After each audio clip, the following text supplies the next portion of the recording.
Hello dear students, welcome back to my channel physics SPSC. Class 12th के लिए board examination के लिए एक question. A bird in air look at a fish vertically below it and inside a water tank. If the distance of the fish as estimated by the bird is x1 and that of bird estimated by the fish is x2, the refractive index of water is। तो पहले diagram से data को समझते हैं, फिर solution करते हैं। Solution तो सबसे पहले एक सरफेस बना लीजिए जो दो इंटरफेस को सेपरेट कर रहा है। केस 1 कह देता हूं इसे। ऊपर एयर है और नीचे आपका वाटर है। तो मान लो कि यहां पर एक फेस है, यहां पर एक फेस है ये, और यहां पर एक बर्ड है, ये एक बर्ड है। और इस इंटरफेस से सभी डिस्टेंस मेजर करेंगे। मान लो कि ये एक्स डिस्टेंस पर है इस इंटरफेस से, और ये इससे वाई डिस्टेंस पर है। ठीक है। अब पहले केस में कह रहा है कि if the distance of the fish as estimated by the bird, तो बर्ड तो ऑब्जर्वर हो गया और फिश को ऑब्जेक्ट बना लिया है, इसलिए फिश पे मैंने ऑब्जेक्ट लिख दिया है और बर्ड पे मैंने आई लिख दिया है। जब ये बर्ड इस फिश को देखती है तो इसे क्या दिखाई देगी? क्या आपको लगता है कि ये ऑब्जेक्ट फिश दिखाई देगी? नहीं। तो जब हम ऑब्जर्वर एयर मीडियम में हो और ऑब्जेक्ट जिसको हम देख रहे हैं वो डेंसर मीडियम हो, तो हमेशा ऑब्जेक्ट शिफ्ट हो जाता है आईज की तरफ, ऑब्जर्वर की तरफ। तो ऑब्जर्वर की तरफ शिफ्ट हो जाएगा, थोड़ा सा ये ऊपर उठ जाएगा। यहाँ ये इसकी इमेज है। तो इस बर्ड को जो ऑब्जर्व होगा वो ये इमेज यहाँ दिखाई देगी, फिश यहाँ पे दिखाई देगी। तो क्वेश्चन में जो डाटा दे रखा है ना x1, वो ये दे रखा है बेटा आपको, ये x1। यहाँ पे गिवन है डिस्टेंस बिटवीन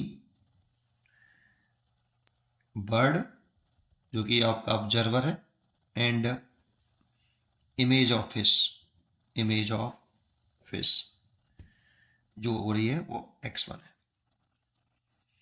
बर्ड को ये फिश यहां ऑब्जर्व होगी, तो ये बर्ड ने ऑब्जर्व किया कि x1 डिस्टेंस पर है ये। ठीक है, ये हमें गिवन है बेटा। अब सरफेस से सभी डिस्टेंस सरफेस से देखते हैं। सरफेस से ऑब्जेक्ट तक की जो डिस्टेंस होती है उसे रियल डेप्थ बोलते हैं। तो यहाँ रियल डेप्थ जो होगी वो है आपकी एओ, जो कि यहाँ पे गिवन नहीं है, एओ ही लिख लेते हैं। मैंने लेट कर रखा है वाई, ये मैंने लेट कर रखा है वाई और एक्स, गिवन नहीं है ये, वाई मान रखा है मैंने इसको। ठीक है ना, रियल डेप्थ को मैंने वाई मान रखा है। एंड एपरेंट डेप्थ कितनी? एपरेंट डेप्थ आपकी ए आई, ये पता नहीं है मेरे को कितना है, तो मैं निकाल सकता हूँ इसको पहले। तो पहले मैं इसको निकाल लूँ तो फॉर्मूला क्या लगाता हूँ मैं? R mu D.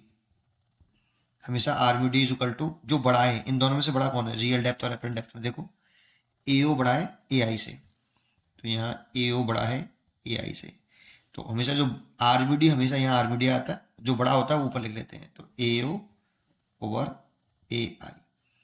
अब यहाँ पे आर कौन है? ये रेयर मीडियम है और ये डेंसर मीडियम है, ऑप्टिकल है ना। तो आर की जगह पर हम एयर लिख लेंगे और denser medium, optical denser medium की जगह पे वाटर।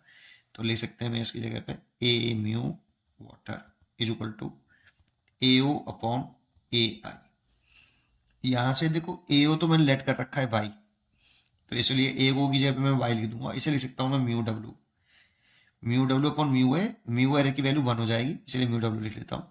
और ए ओ मैंने लेट कर रखा है वाई, और ए आई मैं यहाँ से निकाल लूंगा। ए आई इज इक्वल टू आ गया, इसको यहाँ, तो वाई अपॉन म्यू वाटर। ना अब सोचो x1 किसके बराबर होगा ज्योमेट्री से? तो x1 अगर मेरे को निकालना है तो देखो x तो डिस्टेंस ये है ई ए प्लस ए आई। तो x1 जो डिस्टेंस है वो ई ए प्लस ए आई के बराबर है। चेक करो, x1 डिस्टेंस है वो ई ए प्लस ए आई के बराबर है। और ई ए मैंने लेट कर रखा है x, लेट कर रखा है बेटा, गिवन नहीं था x। और ए आई मैंने निकाल लिया यहाँ से वाई अपॉन म्यू डब्लू, ये x1। ये पहली इक्वेशन बन गई बेटा आपकी, है ना। अच्छा, ऐसे ही इसमें सेकंड केस क्या है उसे मैं यहाँ पे सॉल्व कर लेता हूँ। सेकंड केस क्या कह रहा है, डाटा यही है, ये वो इंटरफेस है, ये एयर है और ये आपका वाटर है, ठीक है। और यहाँ पे आपकी ये बर्ड है, मैंने ई मान रखा है इसको, और ये x डिस्टेंस पे था यहाँ से, और इस वाले पॉइंट को मैंने a मान रखा है, और ये आपका मैंने जो o मान रखा था ये फिश है, ठीक है। अब इसमें ये मैंने वायलेट कर रखा था, ये मैंने वायलेट कर रखा था। अब ये ऑब्जर्वर बन गया है, ये देख रहा है, और ये आपका जो बर्ड था उसको ऑब्जेक्ट बना दूँ, इसीलिए मैं नाम भी बदल देता हूँ, इसको ऑब्जेक्ट बना लेता हूँ, O2 लिख लेता हूँ इसे। चलो अब नाम नहीं बदल रहा, ठीक है। तो यहाँ से देख रहे हैं ये ऑब्जर्वर है। तो जानते हो जब हम ऑब्जेक्ट रेयर मीडियम में रखा हो और देखने वाला डेंसर मीडियम में हो, तो हमेशा वो शिफ्ट जो होता है वो हमेशा आई से दूर होता है, ऑब्जर्वर से दूर होता है। इसीलिए ये हमें यहाँ दिखाई देगा, कुछ इमेज ये इसकी यहाँ बनेगी, तो ये यहाँ पे दिखाई दे रहा है, ऑब्जर्व हो रहा है। तो इसके लिए फॉर्मूला लिखते हैं, आर म्यू डी लिखते हैं हमेशा।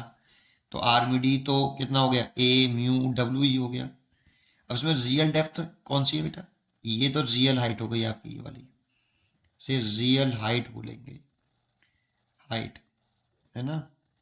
और ये जो ए आई टू है ना, ए ओ तो जो है वही कह देता हूँ इसको, ये तो रियल हाइट हो गई, रियल हाइट। और जो ए आई है, जिसे आई कह देता हूँ, ये एपरेंट हाइट हो गई, एपरेंट हाइट, है ना। तो अब ज़्यादा कौन है, देखो ए आई ज़्यादा है किससे, ए ओ से, है ना। तो ऊपर लिखेंगे ए आई और नीचे लिखेंगे A O. R mu D is equal to, जो बड़ा है ऊपर, जो छोटा है नीचे, ठीक है। तो इसे तो लिख सकता हूँ मैं म्यू डब्ल्यू, ए आई मेरे को निकालना है और ए ओ मेरे को पता है, एक्स मैंने लेट कर रखा है। तो यहाँ से ए आई निकालूं तो ले सकता हूँ एक्स म्यू डब्ल्यू, ठीक है ना।